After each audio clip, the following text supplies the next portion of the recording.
I don't know whether we spelled this out, but there was no pediatric cardiology. Essentially 1950, late 40s.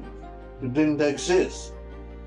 If you go back to the 1930s and 40s, and you flip through the pages of a textbook of pediatrics, there's a small section on congenital heart disease, and it basically says the preferred treatment is rest and let nature take its course. What started with one doctor in 1949, now with more than 120 cardiologists and researchers, the majority of patients are now reaching adulthood and be contributing members of society. Standing on the shoulders of these giants, we have so much to celebrate. This video highlights the accomplishments of this department during the past 75 years as we look forward to continuing our quest to take care of our patients with heart disease and improve their lives.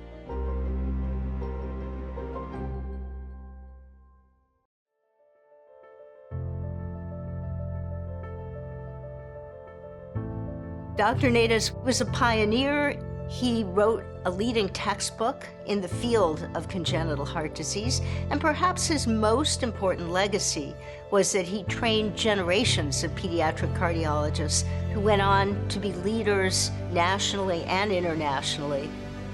Dr. Filer founded research computing at Children's Hospital Boston. He coded the diagnoses and procedures of all the patients so that we could follow those patients longitudinally. Richard Van Praagh ran the cardiac registry. He did all the autopsies and an enormous amount of teaching. This revolutionized the understanding of the anatomy and has helped cardiologists and surgeons figure out what actually is going on. Dr. Naides and Dr. Castaneda recognized to take care of patients with complex congenital heart disease requires teamwork. This has brought them to form the Heart Center, and that principle of teamwork has made this department the great place that it is. The care has to be coordinated between the cardiologist, who's not only going to diagnose the problem but also follow that child long term, and the surgeon, who comes in at stages. So they came together and they recognized, I think, very quickly that the care of these kids required a multidisciplinary approach. Stephen Colin understood the importance of storing digital information.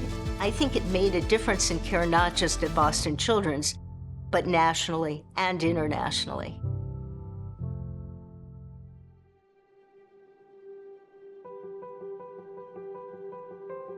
As knowledge expanded and the care of patients became more and more complex, the department has evolved. What you do is you learn from the people who came before. You try to improve on what they did, but you have to have that background. There's no pediatric cardiology without cardiac imaging. The imaging is the key often to help with diagnosis, because the diagnosis often leads to the treatment plan and the ability to assess how well that treatment plan is working. The old days, we used to rely on X-ray, watching the catheter move around in the heart. Nowadays, that's all done by three-dimensional computer modeling. You don't even need X-ray anymore.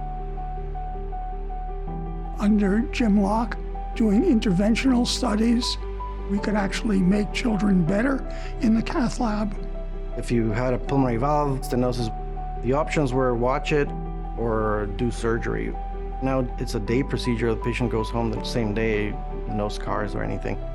Satisfaction with the status quo is not progress in medicine. You really have to always be looking for something more.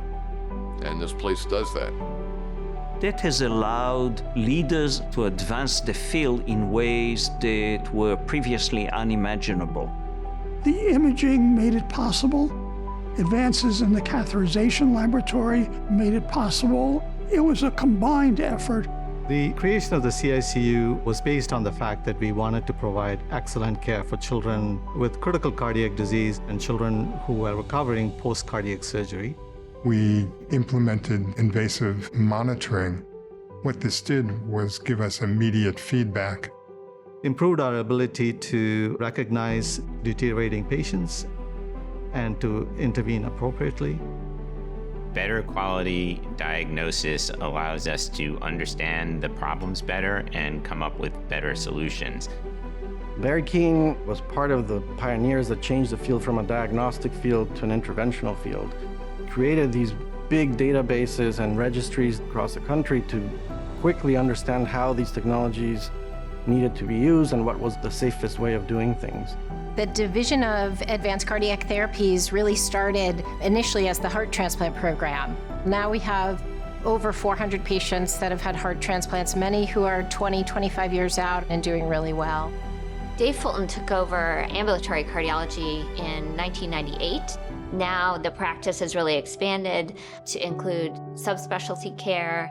Under the direction of Dr. Michael Landsberg, the Boston Adult Congenital Heart Program, known as BAC, was one of the first in the world to recognize the importance of lifelong care for people living with congenital heart disease.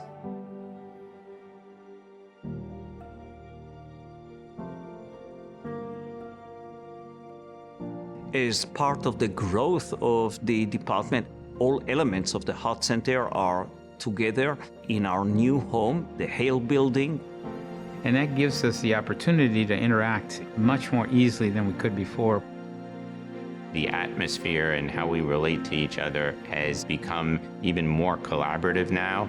The way that we get to work together as a team, there's a really nice feeling in the workroom area, and that allows us to really think more clearly together about the patient care. There is no innovation today without the innovation of yesterday.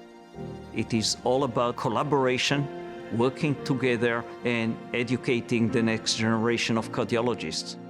Dr. Abraham Rudolph was the first fellow in the Children's Hospital program. He followed a pattern that Dr. Natus developed of selecting excellent physicians who would come to Boston, train, and then would lead programs around the country. It led to a network of pediatric cardiologists and improved the validity and improved patient care. Training the next generation of cardiologists is such an integral part of what we do. I can't imagine not working side by side with people who are learning how we take care of our patients and understand the what and the why of what we do and what we can do better. It's important for us to continue to progress because the work is not done. The work will never be done.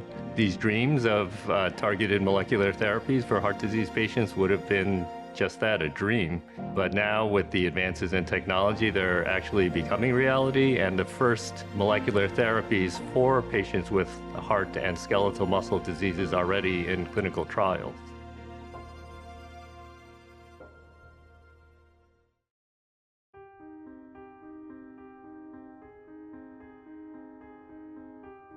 The number 75 is important. To have a program at the leading edge of its field for generation after generation after generation, there has to be a chemistry there. There has to be a philosophy, a culture. You don't learn to be a good baseball hitter without a coach.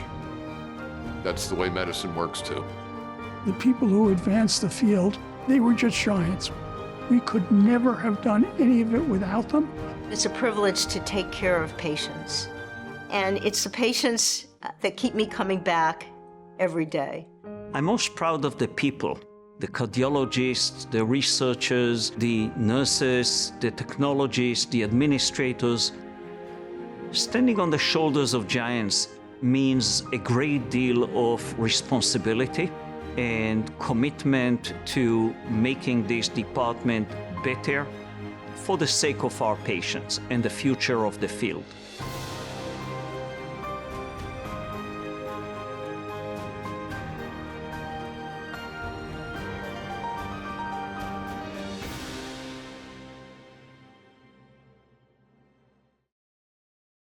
I've had a spectacular career. My personality is to help people, and I can't imagine a better job to help people.